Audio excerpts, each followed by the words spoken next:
السلام عليكم ورحمة الله وبركاته.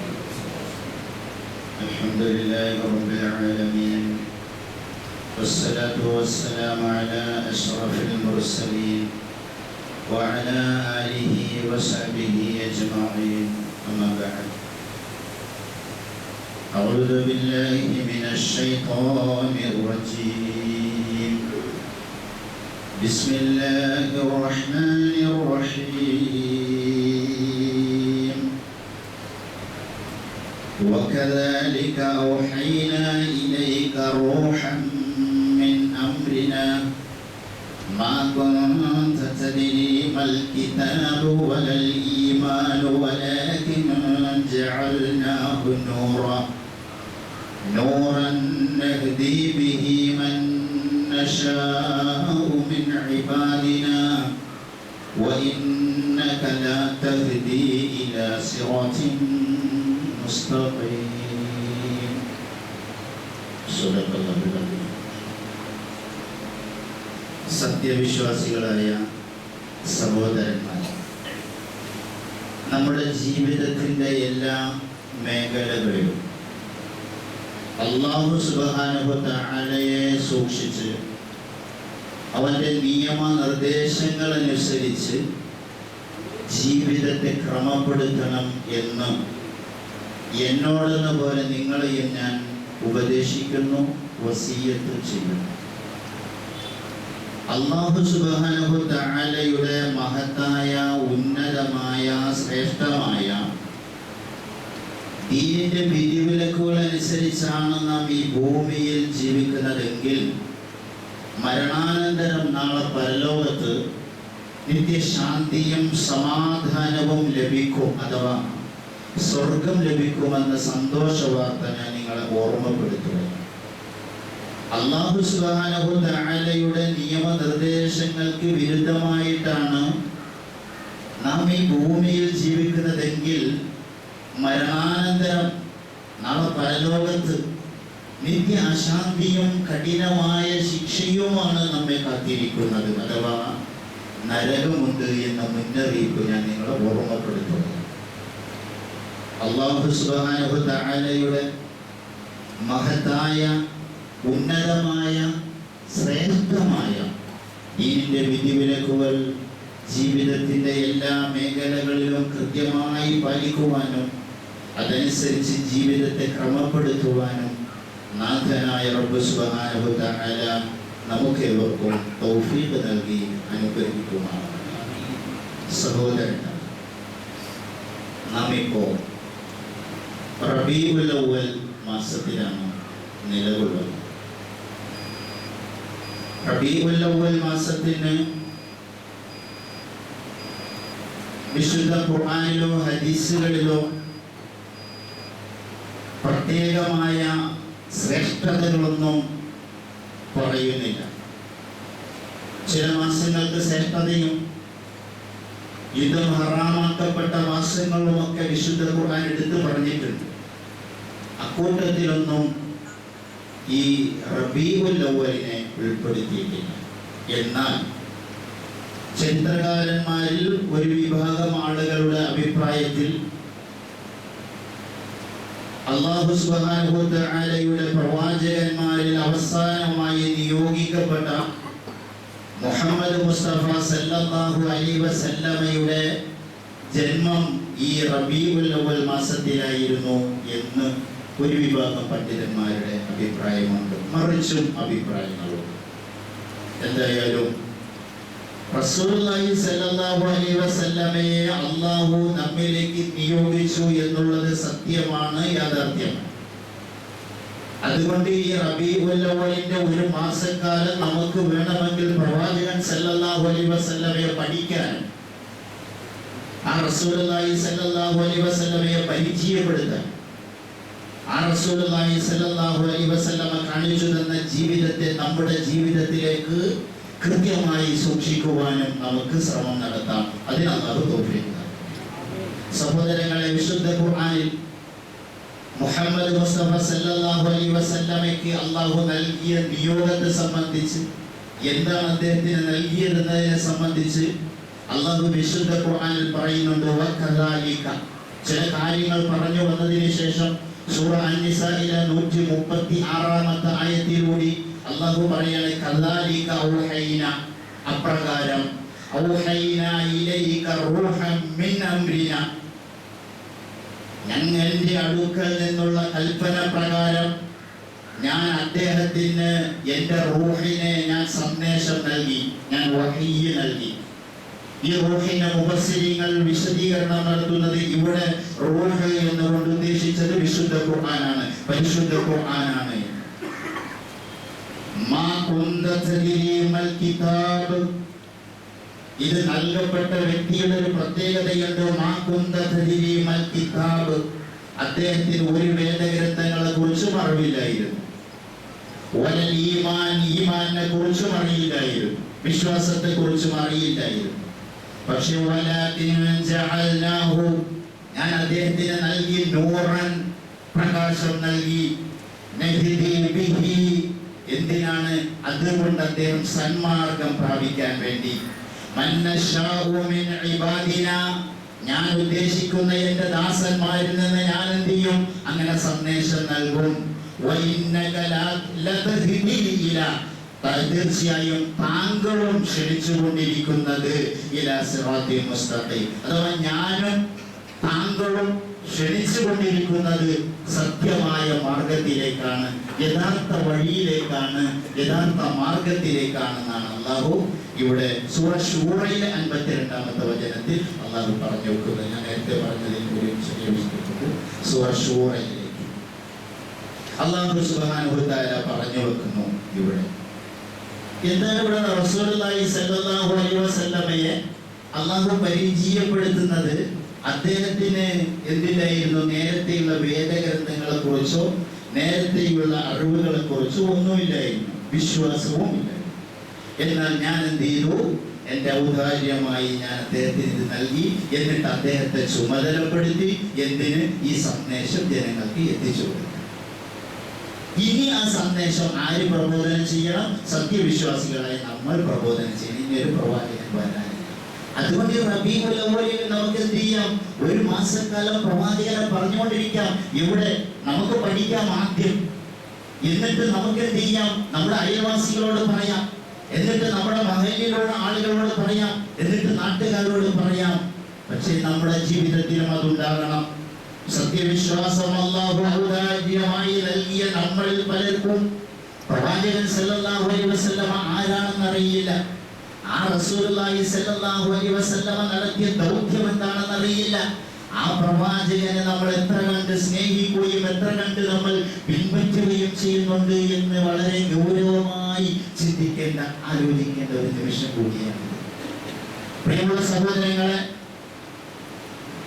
ചരിത്രകാരന്മാർ രേഖപ്പെടുത്തുന്ന ഒരു കാര്യമുണ്ട്. റസൂലുള്ളാഹി സ്വല്ലല്ലാഹു അലൈഹി വസല്ലമയെ സത്യ അന്വേഷികൾ കണ്ടെത്തിയതും മനസ്സിലാക്കിയതും ഒരു ഉദാഹരണത്തിലൂടെ കാണാം. റോമൻ ചക്രവർത്തിയായിരുന്ന ഹിർക്കൽ, അദ്ദേഹം വലിയ ഭരണാധികാരിയാണ്. അദ്ദേഹം തന്റെ കൊട്ടാരത്തിലേക്ക് ആ നാട്ടിലുണ്ടായിരുന്ന അബൂ സുഫിയാൻ എന്ന് പറയുന്ന മനുഷ്യരെ വിളിച്ചു വരുത്തുന്നുണ്ട്. എന്നിട്ട് അദ്ദേഹത്തോട് ചോദിക്കുന്നുണ്ട്, മുഹമ്മദ് സല്ലല്ലാഹു അലൈഹി വസല്ലം അദ്ദേഹത്തിന്റെ ചില കാര്യങ്ങളെ കുറിച്ച് ചില ചോദ്യങ്ങൾ ചോദിക്കുന്നു. ആരാണ് അബൂ സുഫിയാൻ എന്ന് നമ്മൾ ചരിത്രത്തിൽ പഠിച്ചിട്ടുണ്ട്. വളരെ സമ്പന്നതയിലും വളരെ കച്ചവട തന്ത്രങ്ങളിലുമൊക്കെ മുന്നിട്ട് നിന്നൊരു മനുഷ്യനാണ്.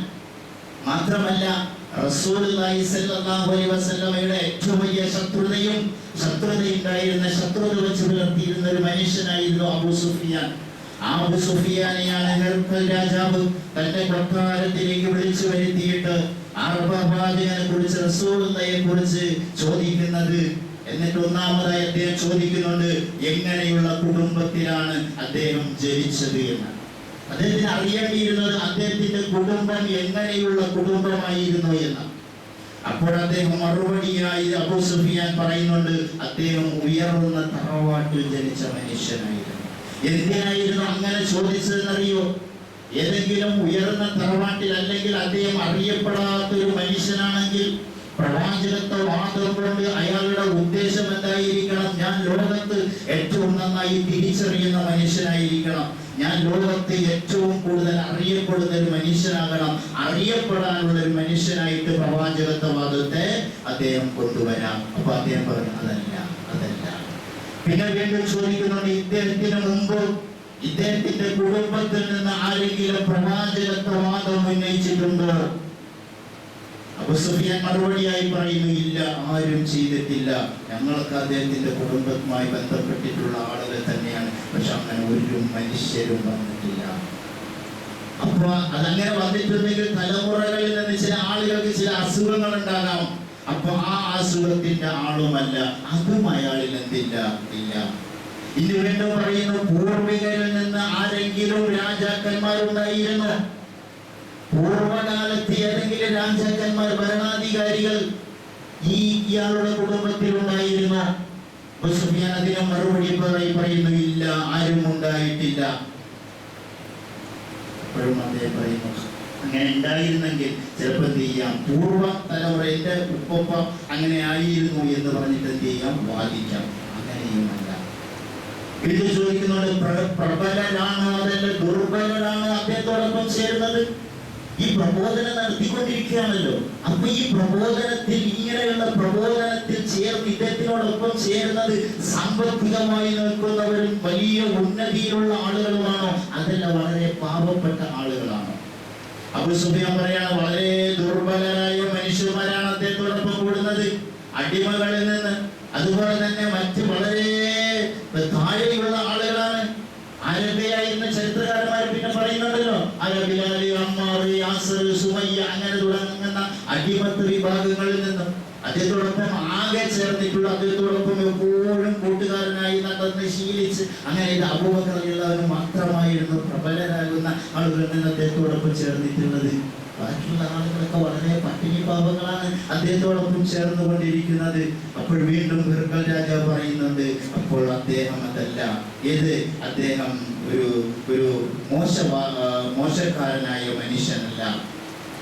ഇനി വീണ്ടും അദ്ദേഹം ചോദിക്കാണ്, അവർ ഈ ആളുകൾ അദ്ദേഹത്തോടൊപ്പം കൂടിക്കൊണ്ടിരിക്കുന്ന ആളുകൾ ഇങ്ങനെ എണ്ണം കൂടിക്കൊണ്ടിരിക്കുകയാണോ, വർദ്ധിച്ചുകൊണ്ടിരിക്കുകയാണോ, അതല്ല അത് ചുരുങ്ങുകയാണോ? അബൂ സുഫിയാൻ മറുപടിയായി പറയുന്നു, അല്ല, എണ്ണം ഇങ്ങനെ കൂടിക്കൊണ്ടിരിക്കുകയാണ്, അയാളോടൊപ്പം ഇങ്ങനെ ആളുകൾ ഇങ്ങനെ ചേർന്നുകൊണ്ടിരിക്കുകയാണ്. എന്നിട്ട് വീണ്ടും പറയുന്നു, വീണ്ടും ചോദിക്കുന്നുണ്ട്, അദ്ദേഹത്തോടൊപ്പം ചേർന്ന ആരെങ്കിലും അദ്ദേഹത്തിന് ആ മതവും ഉപേക്ഷിച്ച് ആരെങ്കിലും പിന്നീട് ഇങ്ങോട്ട് പുറകിലേക്ക് വന്നിട്ടുണ്ടോ?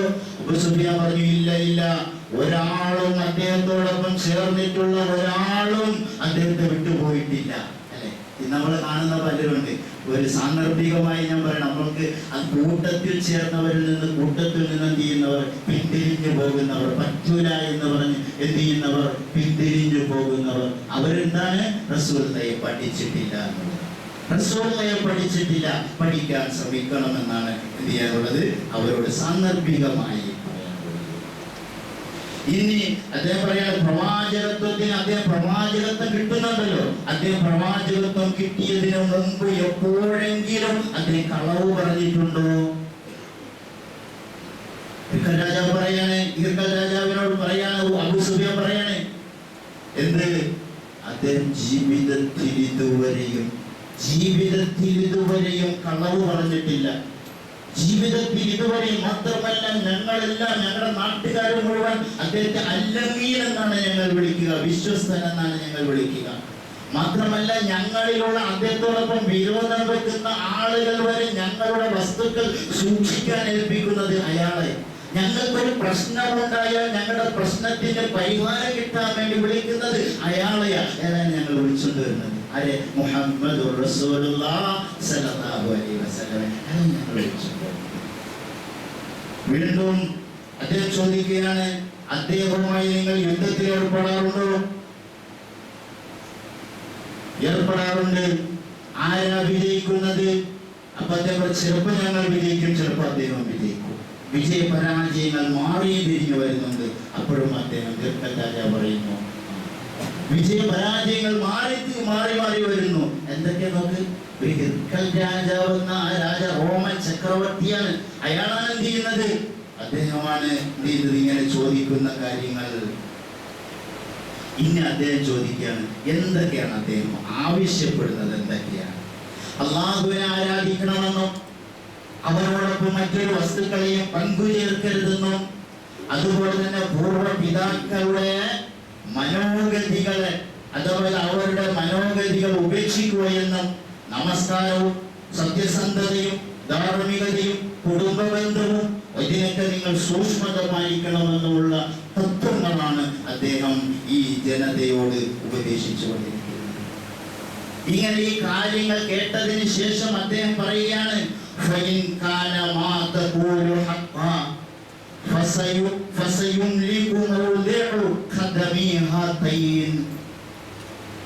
അയാൾ പറയുന്നത് സത്യമാണെങ്കിൽ, നിങ്ങളെ പറയുന്നത് സത്യമാണെങ്കിൽ, നിങ്ങളെ പറഞ്ഞത് മുഴുവൻ സത്യമാണ് എങ്കിൽ എന്റെ കാൽപാദങ്ങൾ പതിച്ചിരിക്കുന്ന എന്റെ ഈ സിംഹാസനമുണ്ടല്ലോ, ആ സിംഹാസനം അദ്ദേഹം ഉടമപ്പെടുത്തുക തന്നെ ചെയ്യും. എത്ര കൃത്യമായൊരു നിരീക്ഷണമാണ് ആ നബി സല്ലല്ലാഹു അലൈഹി വസല്ലമയുടെ കാലഘട്ടത്തിൽ ജീവിച്ചിരുന്ന പ്രവാചകൻ സല്ലല്ലാഹു അലൈഹി വസല്ലമയുടെ എതിരാളിയായിരുന്ന മനുഷ്യൻ മറ്റൊരാളോട് അയാളുടെ ചോദ്യങ്ങൾക്ക് മറുപടിയായി പറഞ്ഞു കൊടുക്കുന്നത് എന്ന് നമ്മളൊന്ന് ആലോചിച്ച് നോക്കൂ. നമ്മൾ പ്രവാചകനെ പഠിച്ചിട്ടുണ്ടോ? നമ്മൾ പ്രവാചകനെ മനസ്സിലാക്കിയിട്ടുണ്ടോ? നമ്മൾ പ്രവാചകൻ കൊണ്ടുവന്ന വിശുദ്ധ ഖുർആൻ നമ്മൾ മനസ്സിലാക്കിയിട്ടുണ്ടോ? അല്ലാഹു സുബ്ഹാനഹു വ തആല വീണ്ടും പ്രവാചകനെ പരിചയപ്പെടുത്തുന്നുണ്ട്. നമ്മൾ സൂറ ജുമുഅയിലെ സൂറത്ത് ഓതുന്ന സമയത്ത് അല്ലാഹുവിന്റെ വിശേഷണം പറഞ്ഞതിന് ശേഷം പിന്നീട് എന്താ പറയുന്നത്? ഹുവല്ലദീ ബഅസ ഫിൽ ഉമ്മീന റസൂലൻ മിൻഹും യത്ലൂ അലൈഹിം ആയാതിഹി വയുസക്കീഹിം ويعلمهم الكتاب والحكمة وإن كانوا من قبل لفي ضلال مبين.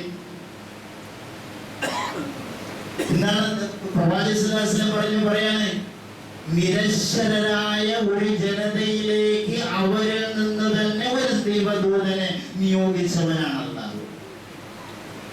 അദ്ദേഹം ചെയ്തുകൊണ്ടിരിക്കുന്നത് എന്താണ്? വയത്ലു അലൈഹിം ആയാതിഹി, എന്റെ ദൃഷ്ടാന്തങ്ങളെ, എന്റെ തെളിവുകളെ, എന്റെ പ്രമാണങ്ങളെ അവർക്ക് ജനതയ്ക്ക് പഠിപ്പിച്ചു കൊടുക്കുകയാണ്.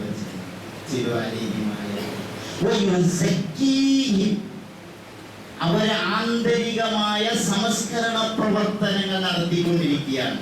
നേരത്തെ പറഞ്ഞ കളവ് പറയാൻ പാടില്ല, തിന്മകൾ ചെയ്യാൻ പാടില്ല, അക്രമങ്ങൾ ചെയ്യാൻ പാടില്ല, അനീതികൾ ചെയ്യാൻ പാടില്ല, നന്മയിലായി വർത്തിക്കണം, ഹൃദയശുദ്ധി വേണം, ഈമാൻ വേണം. ഇങ്ങനെയുള്ള കാര്യങ്ങൾ എന്ത് ചെയ്യാണ് അദ്ദേഹം അവരെ ഉണർത്തിക്കുന്നത്. ആയാതിഹി വയുസക്കീഹി വയുഅല്ലിമുഹുൽ കിതാബ, വേദഗ്രന്ഥത്തെ പഠിപ്പിച്ചു കൊടുക്കുകയാണ്. വയുഅല്ലിമുഹുൽ കിതാബ വൽ ഹിക്മത, പ്രബോധന രീതിയും പഠിപ്പിച്ചു കൊടുക്കുകയാണ്.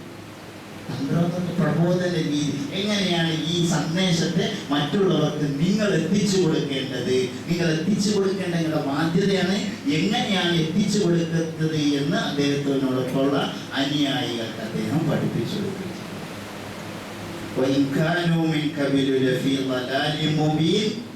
നേരത്തെ അവർ ആരായിരുന്നു? വ്യക്തമായ വഴികേടിൽ ജീവിച്ച ജനതയാണ്. അങ്ങനെ വഴികേടിൽ ജീവിച്ച ജനതയ്ക്കാണ് സംസ്കരണ പ്രവർത്തനങ്ങൾ നൽകി, വിശുദ്ധ ഖുർആൻ പഠിപ്പിച്ചു, പ്രബോധന രീതികൾ പഠിപ്പിച്ചു, അല്ലാഹുവിന്റെ തെളിവുകളും ദൃഷ്ടാന്തങ്ങളും അവരുടെ മുന്നിൽ നിരത്തി വെച്ച് പഠിപ്പിച്ചു കൊടുത്തിട്ട് അവരെ ശുദ്ധിയാക്കണം. എന്നിട്ട് അല്ലാഹു പറയാണ്, നിങ്ങളിൽ നിങ്ങൾക്കിപ്പോ നിങ്ങളുടെ കൂടെ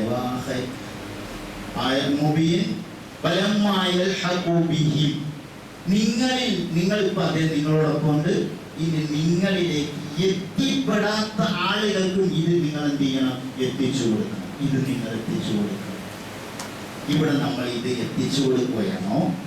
അതല്ല, അതിൻ്റെ പേരിൽ പ്രവാചകൻ സല്ലല്ലാഹു അലൈഹി വസല്ലമയുടെ പേരിൽ നമ്മൾ ചില കാട്ടിക്കൂട്ടലുകളും ചില പുറംമോടികളിലുള്ള കാര്യങ്ങളുമാണോ നമ്മൾ ചെയ്തുകൊണ്ടിരിക്കുന്നത്?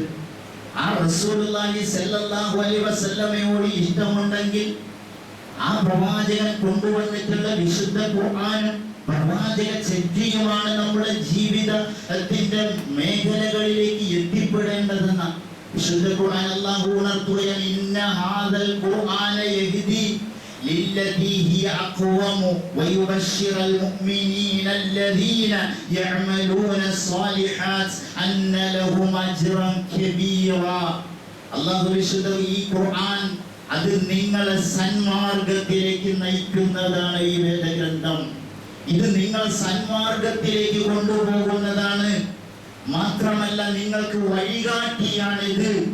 മാത്രമല്ല ഈ നിങ്ങൾ സത്യവിശ്വാസികളോട് പറയൂ, അവർ സന്തോഷിക്കൂ, അവർ സൽക്കർമ്മങ്ങൾ ചെയ്യുകയും ചെയ്താൽ അവർക്ക് മാത്രമല്ല സൽക്കർമ്മങ്ങൾ ചെയ്യുന്നവർക്ക് അല്ലാഹുവിന്റെ അടുക്കൽ വലിയ പ്രതിഫലം, വലിയ വലിയ കൂലി അല്ലാഹു വാഗ്ദാനം ചെയ്യുകയാണ് ഇവിടെ ചെയ്യുന്നത്. വിശുദ്ധ ഖുർആനിലൂടെ അല്ലാഹുവിനെ മനസ്സിലാക്കാൻ, അല്ലാഹുവിലേക്ക് അറിയാൻ വീണ്ടും വിശുദ്ധ ഖുർആൻ അല്ലാഹു പറയുന്നത് മൻ അമില സാലിഹൻ മിൻ ദക്കരിൻ ഔ ഉൻസാ, ആണാകട്ടെ പെണ്ണാകട്ടെ നിങ്ങളിൽ നിന്ന് സൽക്കർമ്മങ്ങൾ പ്രവർത്തിക്കുന്നവർ ആരാണ്? വഹുവ മുഅ്മിൻ, അവനാണ് സത്യവിശ്വാസി. വളരെ കൃത്യമായിട്ട് വിശുദ്ധ ഖുർആൻ പറഞ്ഞു തരുന്നത്. നിങ്ങളിൽ നിന്ന് ആരാണോ സൽക്കർമ്മങ്ങൾ അനുഷ്ഠിക്കുന്നത് അവരാണ് സത്യവിശ്വാസികൾ.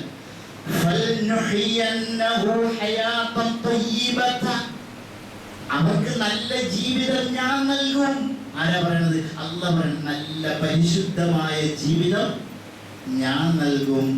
ലനജിസിയന്നഹും അജ്റഹും ബിഅഹ്സനി മാ കാനൂ യഅമലൂൻ. അവർ പ്രവർത്തിച്ചു കൊണ്ടിരിക്കുന്നതിന് നല്ല പ്രതിഫലവും ഞാൻ അവർക്ക് നൽകും. ആര് നൽകും? അല്ലാഹു നൽകും. ഇതാണ് ആര് പഠിപ്പിച്ചത്? റസൂലുള്ളാഹി സ്വല്ലല്ലാഹു അലൈഹി വസല്ലം. ചരിത്രത്തിൽ വേറൊന്നുകൂടെ കാണാം. ഖാലിദ് ബിൻ സഈദ് എന്ന് പറയുന്ന റളിയല്ലാഹു അൻഹു ഖുറൈശി തറവാട്ടിലെ ഒരു മനുഷ്യൻ. അദ്ദേഹം ഇങ്ങനെ ഒരു ദിവസം ഉറങ്ങാൻ കിടന്നപ്പോൾ അദ്ദേഹം സ്വപ്നം കണ്ടു. എന്താ സ്വപ്നം എന്ന് പറഞ്ഞാൽ അദ്ദേഹം ഒരു കുഴി കിടക്കുന്നു. ആ കുഴിയിൽ കയറാൻ പറ്റില്ല. കുഴി എന്ന് പറഞ്ഞാൽ അത്ര വലിയ കുഴിയൊന്നുമല്ല, കയറാൻ പറ്റാത്ത കുഴിയൊന്നുമല്ല, കയറാനൊക്കെ പറ്റും. പക്ഷെ അദ്ദേഹം എത്ര കയറാൻ ശ്രമിച്ചിട്ടും കയറാൻ പറ്റുന്നില്ല. ഒരു ദിവസം അദ്ദേഹം കണ്ടു, 2 ദിവസം കണ്ടു, 3 ദിവസം കണ്ടു.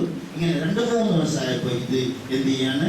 റസൂലുള്ളാഹി സ്വല്ലല്ലാഹു അലൈഹി വസല്ലമയുടെ അടുക്കലേക്ക് വന്നിട്ട് ഇങ്ങനെ കാര്യം പറഞ്ഞു. ചെറുപ്പം അദ്ദേഹത്തിന്റെ നെഞ്ചിലേക്ക് അങ്ങനെ തടങ്ങി. എന്നിട്ട് അദ്ദേഹത്തിന് കാര്യങ്ങളൊക്കെ പറഞ്ഞു കൊടുത്തു. അദ്ദേഹത്തിന് കാര്യങ്ങൾ ബോധ്യമായി. ഇപ്പൊ അദ്ദേഹം കുഴിയുന്ന മുകളിലേക്ക് കയറി. നമ്മൾ ഇപ്പോഴും കുഴിയിൽ കിടക്കുക. ഖാലിദ് ബിൻ സഈദ് റളിയല്ലാഹു അൻഹു ആ അന്ധവിശ്വാസങ്ങളുടെയും അനാചാരങ്ങളുടെയും ധിക്കാരങ്ങളുടെയും നിഷേധങ്ങളുടെയും ആ കുഴിയിൽ കിടന്നുപോയ മനുഷ്യൻ, വലിയ കുഴിയൊന്നുമല്ല, ചെറിയ കുഴിയായിരുന്നു. ആ കുഴിയിൽ നിന്ന് കയറാൻ പറ്റാതെ അദ്ദേഹം ഇങ്ങനെ തപ്പിത്തടഞ്ഞുകൊണ്ടിരുന്നപ്പോ അദ്ദേഹം പ്രവാചകൻ സല്ലല്ലാഹു അലൈഹി വസല്ലമയെ അതിന് വഴികാട്ടിയായി കണ്ടപ്പോ അദ്ദേഹത്തിന് രക്ഷപ്പെടാൻ, ദീൻ മനസ്സിലാക്കാൻ, ഹിദായത്ത് കിട്ടാൻ, സത്യവിശ്വാസിയായി ലോകത്ത് നിന്ന് മരണപ്പെട്ടു പോകാൻ, നാളെ പരലോകത്ത് അദ്ദേഹത്തിന് വലിയ പ്രതിഫലം കിട്ടാൻ കാരണമായി തീർന്നു. നമ്മൾ ഇപ്പോഴും അല്പ സത്യവിശ്വാസം എന്ന അനുഗ്രഹം നൽകിയിട്ടും ആ കുഴിയിൽ കിടന്നുകൊണ്ട് നമ്മൾ ഇങ്ങനെ എന്ത് ചെയ്യാണ്? വിശുദ്ധ ഖുർആൻ അല്ലാഹു വിളിക്കുക, യാ അയ്യുഹല്ലദീന ആമനു. ഇവിടെ അടിവരയിട്ട് മനസ്സിലാക്കണം. യാ അയ്യുഹല്ലദീന ആമനു, അല്ലയോ സത്യവിശ്വാസികളെ, ആമിനു ബില്ലാഹ്. സത്യവിശ്വാസികളൊക്കെ അല്ലാഹു പറയുന്നത് ആമിനു ബില്ലാഹ്, അല്ലാഹുവിൽ വിശ്വസിക്കൂ. സത്യവിശ്വാസികളോട് പിന്നെന്തിനാണ് അല്ലാഹുവിൽ വിശ്വസിക്കാൻ പറയുന്നത്? അല്ലേ? ഒന്ന് മനസ്സിലാക്കി നോക്കേ. വറസൂലിഹി, അവന്റെ ദൂതനിലും നിങ്ങൾ വിശ്വസിക്കൂ. വൽ കിതാബില്ലദീ നസ്സല അലാ റസൂലിഹി, പ്രവാചകനിക്ക് അവതരിപ്പിച്ചു കൊടുത്ത വേദഗ്രന്ഥത്തിലും നിങ്ങൾ വിശ്വസിക്കൂ. എന്തിനാണ് അങ്ങനെ പറഞ്ഞത്? അല്ലെ, സത്യവിശ്വാസികൾ നമ്മുടെ ഈമാൻ ഇങ്ങനെ പരീക്ഷിച്ചുകൊണ്ടിരിക്കണം, നമ്മളിങ്ങനെ പുതുക്കിക്കൊണ്ടിരിക്കണം, ഇങ്ങനെ നോക്കിക്കൊണ്ടിരിക്കണം. എപ്പോഴും തെറ്റിപ്പോകാം. ആ ശക്തികൾ നമ്മളിങ്ങനെ പലരും നമ്മളിങ്ങനെ വലയിട്ട് പിടിച്ചുകൊണ്ടിരിക്കാം, തട്ടി പലയിടത്തേക്കും പോകാം. അപ്പൊ നിങ്ങൾ എന്ത് ചെയ്യണം? നിങ്ങൾ എന്നിട്ട് അല്ലാഹു പറയാണ്, ആരെങ്കിലും നിഷേധിച്ചാൽ ബില്ലാഹി, അല്ലാഹുവിനെയും വമലായികതിഹി, അവന്റെ മലക്കുകളെയും അവന്റെ വേദഗ്രന്ഥങ്ങളെയും പ്രവാചകന്മാരെയും പരലോകത്തെയും നിഷേധിച്ചാൽ ഫഖദ് ളല്ല ളലാലം ബഈദാ, വിദൂരമായ വഴികേടിലാണ് അവർ. വളരെ ബഹുദൂര വഴികേടിലാണ്, അടുത്തൊന്നുമല്ല, വളരെ ബഹുദൂരമുള്ള വഴികേടിലാണ് അവർ. എൻ്റെ പ്രിയമുള്ള സഹോദരങ്ങളെ, ഇവിടെയാണ് നമ്മൾ ഹബീബായ റസൂലുള്ളാഹി സ്വല്ലല്ലാഹു അലൈഹി വസല്ലമയെ പഠിക്കുകയും ആ പ്രവാചകനെ പിൻപറ്റുകയും ആ പ്രവാചകനെ മറ്റുള്ളവർക്ക് പരിചയപ്പെടുത്തുകയും ചെയ്യുക എന്നുള്ള നമ്മുടെ ബാധ്യത, നമ്മുടെ കടമ നമ്മൾ എന്ത് ചെയ്യേണ്ടത്? നിർവഹിക്കണം. ആ പ്രവാചകൻ കൊണ്ടുവന്നതിന് ഈമാനെ കുറിച്ച് വിശദീകരിക്കുന്നിടത്ത് പണ്ഡിതന്മാർ പറയുന്നുണ്ട്, അത്തസ്ദീഖു ബിൽ ഖൽബ്, ഹൃദയം കൊണ്ട് വാസ്തവമാക്കാൻ, ഹൃദയം കൊണ്ട് സത്യപ്പെടുത്തലാണ്. വൽ ബിൽ ലിസാനി, നാവ് കൊണ്ട് അത് പ്രഖ്യാപിക്കല, പറയല, നാവ് കൊണ്ട് അതിങ്ങനെ പറഞ്ഞുകൊണ്ടിരിക്കും. വൽ അഅ്മാലു ബിൽ ജവാരി, അവയവങ്ങൾ കൊണ്ട് അത് ചെയ്യലാണ്, അവയവങ്ങൾ കൊണ്ട് പ്രവർത്തിക്കലാണ്. അതാണ് ഈമാൻ എന്ന് പണ്ഡിതന്മാർ എന്ത് ചെയ്യാണ് വിശദീകരിച്ചത്. നമ്മൾക്ക് ഒന്നും ഒരു ത്യാഗമോ പ്രയാസമോ ബുദ്ധിമുട്ടോ ഇല്ലാതെ നമ്മുടെ തലമുറകളിൽ നിന്ന് നമ്മൾ കൈമാറി കിട്ടിയ ആ രീതിയിൽ നമ്മളിങ്ങനെ ഒന്ന് ചൊല്ലിപ്പഠിച്ചു, എന്നിട്ട് അതിനെ പുതുക്കിക്കൊണ്ടിരിക്കാനോ അതിനെ ഒന്ന് പൊടി തട്ടി വീണ്ടും അതൊന്ന് ശരിയാക്കിയെടുക്കാനോ നമ്മൾ ശ്രമം നടത്തുന്നില്ല. ഓരോ റബീഉൽ അവ്വലുകൾ വരുമ്പോഴത്തേക്കും ആ റബീഉൽ അവ്വലുകൾ കഴിയുമ്പോഴത്തേക്ക് കുറെ ഒഴിഞ്ഞ ചെമ്പുകളും കാലിച്ചാക്കുകളും കുറെ ഉപയോഗിച്ച് വലിച്ചെറിയപ്പെടുന്ന കുറെ ബൽബുകളും അതുപോലെ തന്നെ കുറെ കൊടിതോരണങ്ങളും ബാക്കിയാകുമ്പോഴും നമ്മുടെ ഈമാൻ, നമ്മുടെ വിശ്വാസം അത് നമ്മൾ എത്ര കണ്ട് നമ്മൾ രൂഢമൂലമായിട്ടുണ്ട് എന്നോ എൻ്റെ പ്രിയമുള്ള സഹോദരങ്ങളെ വളരെ ഗൗരവമായി ആലോചിക്കുകയും ചിന്തിക്കുകയും ചെയ്യേണ്ടതുണ്ട്. ഈ റബീഉൽ അവ്വലിനോടൊപ്പം നമ്മുടെ സഹോദര സമുദായത്തിലെ ആഘോഷം കൂടി നമ്മിലേക്ക് കടന്നു വന്നിട്ടുണ്ട്. പലപ്പോഴും നമ്മൾ അതിന്റെ നടത്തിപ്പുകാരായി മാറിക്കൊണ്ടിരിക്കുന്ന കാഴ്ചകൾ കാണാം. ഈ ജനാധിപത്യ മതേതരത്വ രാഷ്ട്രത്തിൽ ജീവിച്ചു കൊണ്ടിരിക്കുന്ന നമ്മളെ സംബന്ധിച്ചിടത്തോളം നമ്മുടെ അയൽവാസികളുടെ അവരുടെ സന്തോഷത്തിൽ, അവർ അമുസ്ലിമാകുന്ന ഒരു സഹോദരന്റെ സന്തോഷത്തിൽ നമുക്കും പങ്കുചേരുക, അവിടെ അവരുടെ ക്ഷണങ്ങൾ നമുക്ക് സ്വീകരിക്കാം. പക്ഷേ അവിടെ അള്ളാഹുവും അവന്റെ റസൂൽ സല്ലല്ലാഹു അലൈഹി വസല്ലമയും നിരോധിച്ചതോ വിലക്കിയതോ ആകുന്ന പ്രവർത്തനങ്ങൾ കടന്നു വരാതിരിക്കാൻ നമ്മൾ ശ്രമിക്കേണ്ടതുണ്ട്. അവരുടെ ആരാധന രീതികൾ നമ്മുടെ ജീവിതത്തിലേക്ക് കടന്നു വരാതിരിക്കേണ്ടതുണ്ട്. അതുകൊണ്ട് ഈ ഓണവും റബീഉൽ അവ്വലുകളും ഒക്കെ ആഘോഷിക്കുമ്പോൾ റബീഉൽ അവ്വലുകളിലും നമ്മൾ അതിരികമഞ്ഞു പോകാതെ പ്രവാചക അധ്യാപനങ്ങൾ ഈ നമ്മുടെ ജീവിതത്തിൽ പകർത്താനും നമ്മുടെ മഹല്ലും അതിനു വേണ്ടിയുള്ള സംവിധാനങ്ങൾ ചെയ്തിട്ടുണ്ട്. റബീഉൽ അവ്വലിന്റെ 12ന്റെ എന്നും അതുപോലെയുള്ള ദിവസങ്ങളിലുമൊക്കെ നമ്മുടെ പരിസരങ്ങളിൽ നമ്മൾ പോയിട്ട് ഇസ്ലാമിനെ, ദീനിനെ, അള്ളാഹുവിന്റെ പ്രവാചകനെ പരിചയപ്പെടുത്തുന്ന ചില പ്രവർത്തനങ്ങളുമൊക്കെ നമ്മൾ തുടങ്ങി വെച്ചിട്ടുണ്ട്. ഇൻഷാ അല്ലാഹ് അതുമായി സഹകരിക്കുകയും എന്നാൽ അതിനപ്പുറത്തേക്ക് ഉള്ള സ്നേഹ പ്രകടനങ്ങളിലേക്ക് നമ്മൾ കടന്നു പോകാതിരിക്കാനും നമ്മൾ ശ്രദ്ധിക്കുക. എൻ്റെ പ്രിയമുള്ള സഹോദരങ്ങളെ, അല്ലാഹു സുബ്ഹാനഹു വ തആല അതിന് തൗഫീഖ് നൽകുമാറാകട്ടെ. വിശുദ്ധ ദീനിലേക്ക് തിരിച്ചു വരാൻ പ്രവാചകൻ സല്ലല്ലാഹു അലൈഹി വസല്ലമയുടെ അധ്യാപനങ്ങൾ പഠിക്കാൻ, അത് സമൂഹത്തെ പഠിപ്പിക്കാൻ നമുക്ക് രംഗത്തിറങ്ങാം. നമുക്ക് ഒറ്റക്കെട്ടായി നിൽക്കാം. ആ പ്രവാചകനെ പിൻപറ്റുന്ന യഥാർത്ഥ അനുയായികളായി നമുക്ക് ഉൾപ്പെടാം. അല്ലാഹു സുബ്ഹാനഹു വ തആല അതിന് തൗഫീഖ് നൽകി അനുഗ്രഹിക്കുമാറാകട്ടെ. അല്ലാഹുവേ, നിങ്ങൾ പറഞ്ഞതിൻ്റെയും കേട്ടതിൻ്റെയും നല്ല വശങ്ങൾ ഞങ്ങളുടെ ജീവിതത്തിൽ പ്രാവർത്തികമാക്കാൻ അല്ലാഹു തൗഫീഖ് നൽകി